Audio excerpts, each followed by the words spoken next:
Hi everyone, and welcome to my new video. Today we'll be looking at The Old Man's Birthday by Richmal Crompton. This was first published by Macmillan in 1936, with a lovely quote on the front cover by James Hilton, the author of Goodbye Mr. Chips. And he is quoted as saying, "The Old Man's Birthday makes thoroughly good reading and should be very popular." It was more recently republished in 2015 by an imprint of Macmillan called Bellow, and they have published it as hardback books and also as Kindle editions, which currently sell at £2.49, making them very accessible. This story follows the old man, going by the name of Matthew Rowston, on his 95th birthday. The entire story happens within a single day, which culminates in a family dinner at the end. As he wants his entire family around, he invites his estranged son Stephen and his partner Beatrice. This is a bit of a sticking point for some members of the family, and Stephen hasn't been seen for quite some time since he got with Beatrice. I won't delve too much into this, I don't want to reveal any spoilers.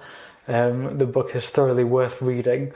Now, Matthew Rowston, he's lived quite an adventurous life. He wasn't the solid father figure that was always at home after a day in the office. He's travelled the world, made a reasonable fortune, and come out of the other side having a very respectable family, which he finds quite hilarious, to be honest, and it doesn't matter to him whatsoever what anybody else in the village thinks, but a lot of his family do rely on this respectability. Now, over the course of the day, Matthew walks around the village and he introduces Stephen's partner Beatrice to his offspring and grandchildren. It's quite a large and varied family. From relatives that are considering having their own affairs, to others that are unsure of their place in the world now that they're growing up, to others that are quite regretful of living a life of indecision.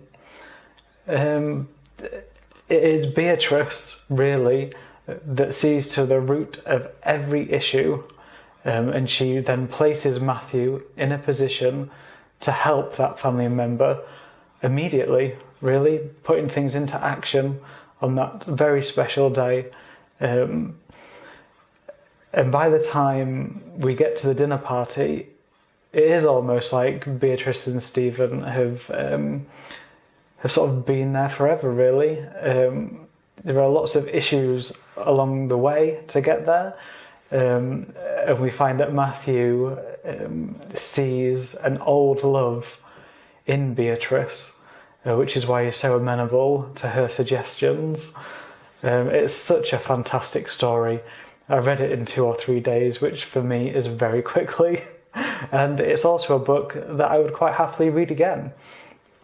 So yeah, it's a book that I would definitely suggest you giving a go.